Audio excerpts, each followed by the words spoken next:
This should be a fun, interesting session, and at the end of the session, we will make ample time to answer questions. So we'll begin. Direct structural adhesive restorative dentistry. Why is it not just biomimetic? And part of it is Dr. Sauter and I both feel that we want to emphasize within the biomimetic universe, sort of, that we need to pay attention to structure. Obviously, adhesion is important, and the fiber is integral with the restorations that we do. We start where we start. You know, we people here are going to be from all different backgrounds, all different educational backgrounds as far as dentistry, continuing backgrounds, and experience.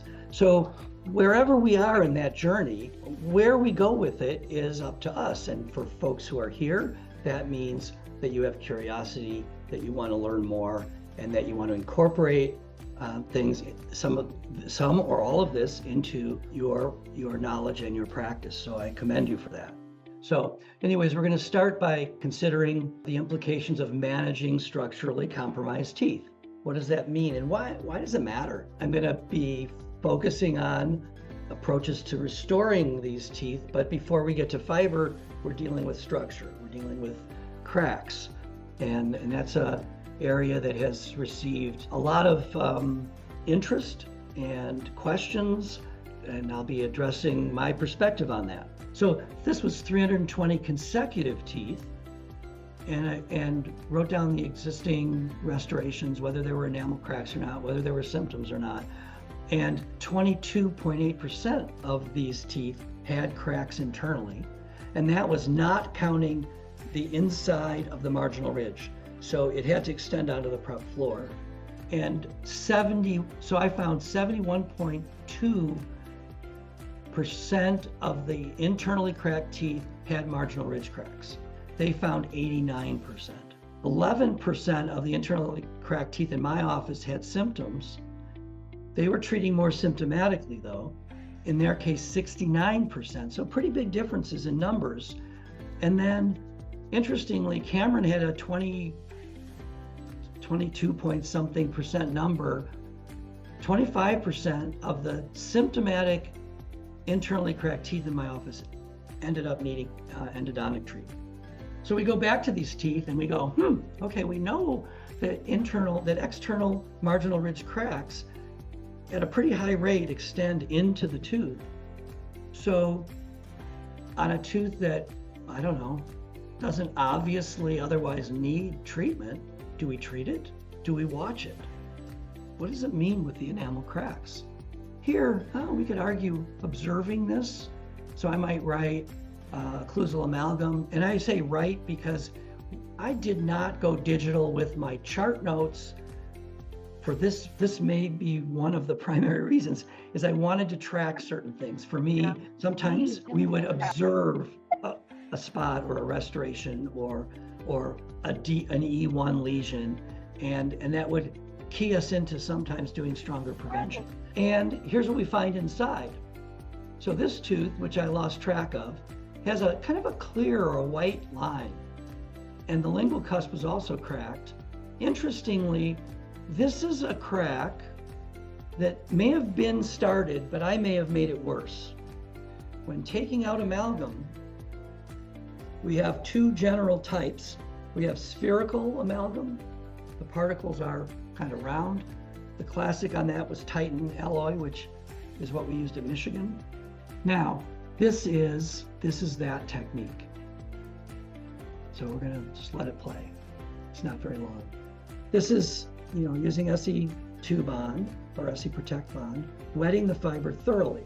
So we wanna make sure we've measured and cut the fiber. We wanna make sure that it's fully wetted. It doesn't need to be swimming in the pool, because we wanna then incorporate the composite. And this is the Grandioso in a compule. And I push the compule down kind of square to the paper to get a ribbon. So it's not a tube, it's kind of a ribbon of composite. It's fairly flat, it's not super, super thick.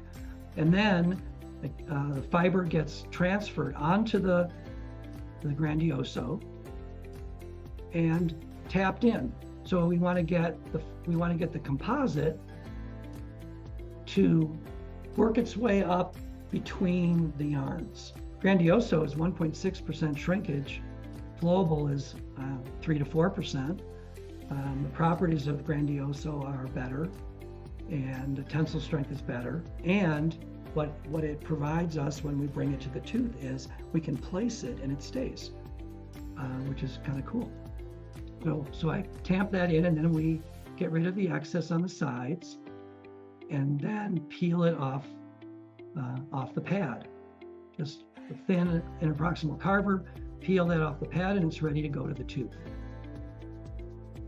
And we're gonna do that in a simulated fashion. Sometimes it doesn't want to leave. Now, when I get to this spot right here, well, right there, sort of, with the patient, I always take a picture of that with the Digidoc, because once it's adapted, it's hard to see. So I take a picture of the fiber over the prep. So when we use the continuous fiber, these are the benefits we get. We get greater resistance to tensile forces. We get reduced shrinkage stress, and also reduced effective shrinkage in the cavity because we're taking up space. So there's less volume, less total shrinkage, but also resistance to tensile forces. And the tensile force resistance, you can think of it as the wedging forces, and there's also this concept that Graham Milicic has talked about, the Poisson effect, which he has said to me, heck, you can't prove it, but scientifically, it's something that happens and it makes sense. So improved fiber interface continuity, reduced micro leakage, this has been shown multiple times, improved crack stabilization. I use Ribond on all posterior restorations involving the occlusal if the cavity depth is 2.5 millimeters or greater. 2.5 millimeters or greater means you're going to be having 2 millimeters or so of composite above the Ribond. Peripheral tooth structure is restored first to create this container. Measure and cut the Ribond, allowing for 1 millimeter of growth. Prepare it using the technique I described, which has been called the Dr. Ches technique. Still embarrasses me, but anyways, make sure you wet it, place it on the dense composite if you don't have access to Grandioso or you don't want to get it. I'm not sponsored by them. I'm not paid for by Ribond. I'm independent. I don't have an institute. I'm not trying to sell courses to you. I am just trying to improve dentistry and share what I've learned over many, many years. So I have no vested interest in Voco. In fact, the pull-out test, I wanted to use Voco, and because they have they consider it competing glass product, they didn't want to send us product. I still find that product to be particularly useful for the marginal ridges for the fiber. Close second would be APX. Majesty posterior, not as much. So we're adapting to the fiber, not up to the cable surface margin.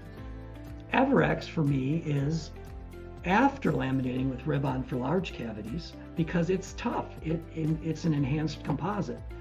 If it's a less deep filling, I'm going to use it instead of Ribond. So that's this. If I'm using Everex and I'm not going to use Ribond, I resin coat. And Everex posterior, at least, is sticky. It's really not fun to handle. And so I pick it up with the IPC. My assistant will make balls. And I might say, make 3 medium-sized balls. They're just like little BBs. And they put them on the pad inside that box. And I pick one up, I place it, I take the micro tip that has been used for the bond, but I don't dip it again. So they usually have it in the box, kind of. And I'll use that to adapt the Everex. I think the little fibers make it so it doesn't stick, and it just does a really nice job of adapting the Everex.